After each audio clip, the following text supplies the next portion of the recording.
It's about to collapse! The building's evacuated. There's no one else inside. You need to save yourself.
Does anyone see him?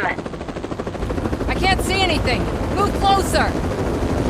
Negative. When the building collapses, the dust cloud will choke the engine. Oh my god! Murphy! No! No! No!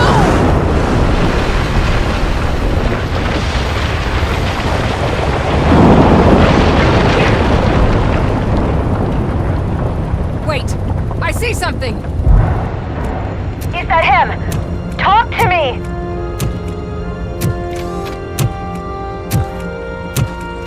It is me, Lewis. It has always been me.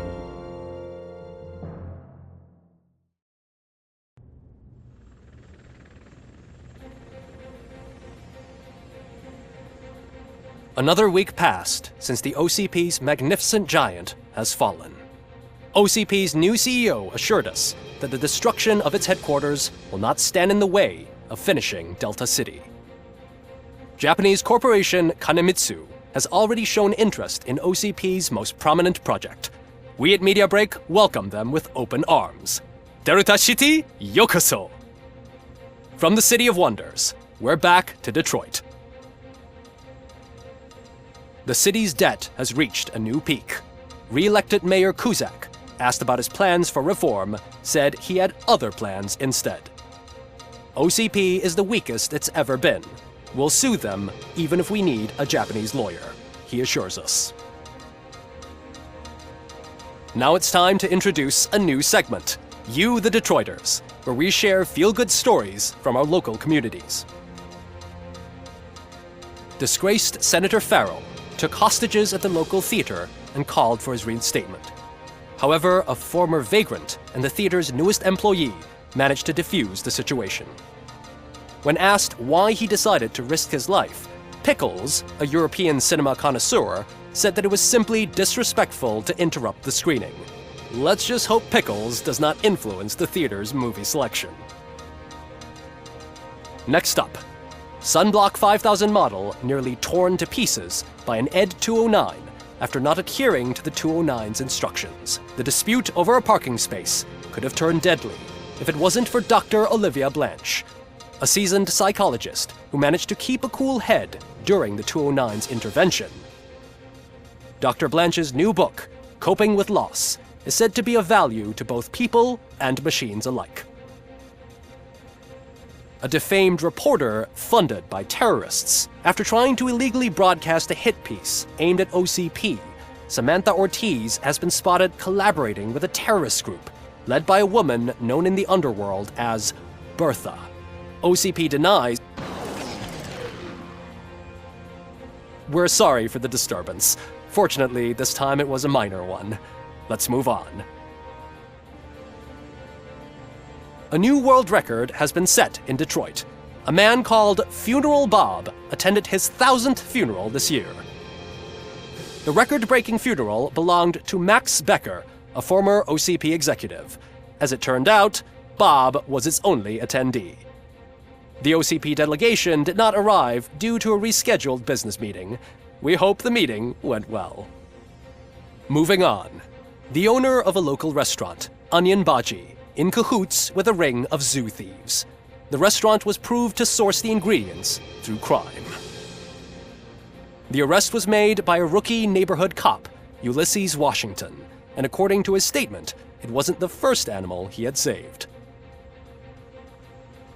One question still remains unanswered. What happens to RoboCop's human status? Mayor Cusack distances himself from RoboCop and leaves no doubt that he will not be advocating for granting him human rights. RoboCop's efforts have prompted a public conversation. I hope OCP doesn't take him off the street. Who will protect us then? Ah! It's RoboCop! Robo, I love you! Reaper, skeleton speaker, pure pandemonium. To many more years on the force, RoboCop. It's been a busy time for Detroit, but the cloud that lowers over the city is lifting as police end their strike. We're ready to serve, said Officer Ann Lewis, who returned to duty despite her recent injury. What heroism. Detroit can sleep soundly tonight. The question is, for how long? That's all for today. This was Casey Wong. Until next time.